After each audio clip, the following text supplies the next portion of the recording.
Roma, año 58 a.C. Un aristócrata patricio se ha convertido en el hombre más temido de la ciudad. No manda legiones, no gobierna provincias, no ostenta magistraturas extraordinarias, pero controla las calles, decide quién puede hablar en el foro y quién debe huir de Roma para salvar la vida. Ha conseguido expulsar a un excónsul, humillar al Senado y convertir la violencia en una herramienta política cotidiana. Y lo ha hecho sin romper formalmente las leyes de la República, utilizando sus propias reglas hasta deformarlas. Su nombre es Publio Clodio Pulcro. Y su historia no anuncia una reforma, sino algo mucho más sombrío: una guerra civil sin ejércitos. Publio Clodio nació hacia el año 93 a.C. en el seno de la gens Claudia, una de las familias más antiguas y orgullosas de Roma. Los Claudios habían ocupado magistraturas desde los primeros siglos de la República y eran conocidos por su carácter autoritario y su desprecio tradicional hacia la plebe. Clodio creció educado para mandar y convencido de que el poder era un derecho hereditario. Desde joven mostró un temperamento violento y provocador. Las fuentes antiguas lo describen como impulsivo, arrogante y habituado a actuar con impunidad. No destacó por la oratoria ni por la disciplina política, sino por el escándalo y la intimidación. A diferencia de otros jóvenes aristócratas, no parecía interesado en construir una carrera respetable, sino en imponerse y hacerse temer. Su primer contacto directo con la vida pública se produjo en Oriente durante la campaña de Lucio Licinio Lúculo contra Mitrídates. Allí, Clodio no se distinguió como soldado, sino como agitador. Fomentó el descontento entre las tropas, cuestionó la autoridad de su general y contribuyó a un clima de indisciplina que debilitó gravemente la campaña. Era una demostración de su capacidad para arrastrar a otros contra el orden establecido. De regreso a Roma, Clodio se rodeó de círculos cada vez más turbulentos. Antes de ocupar ningún cargo, ya utilizaba la violencia privada y la presión callejera como instrumentos políticos. Su nombre empezaba a circular, no por méritos, sino por temor. Roma aún no lo sabía, pero estaba ante un personaje que no reconocía límites. En el año 62, Publio Clodio Pulcro protagonizó el episodio que lo convertiría en un nombre imposible de ignorar en Roma. Durante los ritos de la Bonadea, una ceremonia estrictamente femenina y uno de los cultos más sagrados de la ciudad, celebrada en la casa de Julio César, Clodio se infiltró disfrazado de mujer. Las fuentes antiguas no se ponen de acuerdo sobre el motivo. Algunos autores hablan de un intento de encontrarse con Pompeya, la esposa de César, y transformaron el sacrilegio en un escándalo sexual. Otros sugieren algo distinto, que Clodio no buscaba a nadie en concreto, sino provocar, desafiar públicamente las normas religiosas y comprobar hasta dónde llegaba su impunidad. Lo cierto es que ambas lecturas no se excluyen. Es posible que hubiera un motivo personal, pero también es evidente que Clodio actuó con una temeridad consciente, confiando en su posición social y en sus apoyos políticos. Descubierto y acusado, fue llevado a juicio. Roma observaba con expectación. Sin embargo, el veredicto fue una absolución obtenida mediante sobornos tan evidentes que incluso los contemporáneos quedaron escandalizados. A partir de ese momento, ya no importaba por qué había entrado en la Bonadea. Lo decisivo era lo que había aprendido, que podía violar incluso lo más sagrado y salir fortalecido. Y cuando un hombre descubre eso, deja de creer en los límites. Tras el escándalo de la Bonadea, Clodio comprendió que el Senado no era el lugar donde podía imponerse.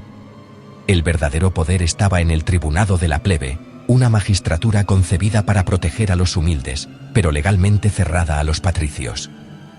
Para acceder a ella, necesitaba romper otra barrera más.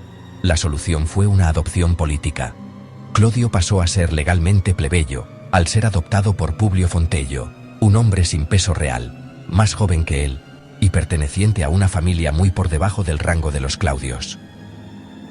La maniobra era tan forzada que nadie podía tomarla en serio. Pero funcionó. La ley se cumplía en la forma, aunque no en el fondo. En el año 58, Clodio se convirtió en tribuno. Y desde el primer momento, dejó claro que no pensaba ejercer el cargo como sus predecesores, No gobernaba mediante el consenso ni buscaba acuerdos. Gobernaba mediante la movilización constante, la intimidación sistemática y la amenaza permanente de violencia. La ley era su escudo, la calle, su verdadera fuerza. Cada propuesta iba acompañada de presión popular.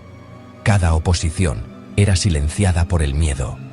Las asambleas dejaron de ser espacios de deliberación para convertirse en demostraciones de fuerza. Quien se oponía a Clodio no debatía con él, se enfrentaba a la multitud. Roma empezó a comprender algo importante. El cargo creado para proteger al pueblo podía convertirse en el instrumento más destructivo del sistema. Clodio había descubierto que no hacía falta derribar la república para dominarla. Bastaba con usar sus propias reglas, empujadas hasta el límite. Y Clodio aún no se había cobrado su primera gran víctima. La enemistad entre Publio Clodio Pulcro y Marco Tulio Cicerón no nació de un solo episodio. Se fue construyendo con el tiempo, alimentada por humillaciones públicas, rivalidad política y agravios personales que, en la Roma aristocrática, no se olvidaban jamás. El primer choque decisivo se produjo durante el juicio por el escándalo de la Bona Dea. Allí, Cicerón declaró contra Clodio y desmontó su coartada bajo juramento, afirmando haberlo visto en Roma el día del sacrilegio. Aunque Clodio fue absuelto gracias a sobornos, aquella intervención dejó una marca profunda. Pero el conflicto no terminó ahí. Años después, en el año 56, Cicerón pronunció el discurso Pro Caelio, en defensa de Marco Celio Rufo. Para salvar a su cliente, atacó frontalmente a Clodia, hermana de Clodio. La retrató como una mujer inmoral, manipuladora y peligrosa, utilizando una caricatura retórica que, aunque eficaz en el tribunal, fue devastadora en el plano público. Aquella pieza oratoria fijó para siempre la imagen de Clodia y convirtió el juicio en una humillación familiar. Para Clodio, ya no se trataba solo de política. Cicerón no había atacado únicamente su carrera o su credibilidad, había expuesto a su hermana ante toda Roma. Cuando Clodio alcanzó el tribunado, la venganza no fue improvisada. Utilizó una ley dirigida contra quienes hubieran ejecutado ciudadanos romanos sin juicio, apuntando directamente a la actuación de Cicerón durante la represión de la conjuración de Lucio Sergio Catilina. La legalidad de aquellas ejecuciones había sido debatida durante años, pero nunca con tanta carga personal. La presión fue inmediata y brutal. Las bandas clodianas dominaban las calles, las amenazas se multiplicaban, y el Senado fue incapaz de proteger a uno de sus hombres más ilustres. Cicerón comprendió que no se enfrentaba a un proceso judicial, sino a una condena política. Abandonó Roma antes de que la ley entrara en vigor. Clodio ordenó la demolición de la casa de Cicerón en el Palatino y consagró el solar, como si quisiera borrar al hombre y su memoria. Fue una venganza fría, metódica y largamente preparada. En los últimos años de la década del 50 a.C., Roma ya no era una ciudad gobernada por magistrados, sino por bandos. De un lado estaba Publio Clodio Pulcro, sostenido por la plebe urbana, por asociaciones populares legalizadas durante su tribunado, y por una red de clientes, esclavos y libertos, que imponían su voluntad en la calle. Su poder no residía en cargos formales, sino en la capacidad de paralizar la ciudad. Frente a él se alzó Tito Annio Milón, convertido en el referente armado del sector conservador. Milón organizó bandas rivales con el respaldo de los optimates y la tolerancia, cuando no el apoyo directo, de Pompeyo Magno, que veía en Clodio una amenaza para el orden y para su propia autoridad. Roma se partió en dos. Cada elección, cada reunión pública, cada procesión era una posible batalla. El choque final llegó en enero del año 52, en la Vía Apia. El encuentro entre Clodio y Milón no había sido planeado, pero la violencia acumulada hizo inevitable el enfrentamiento.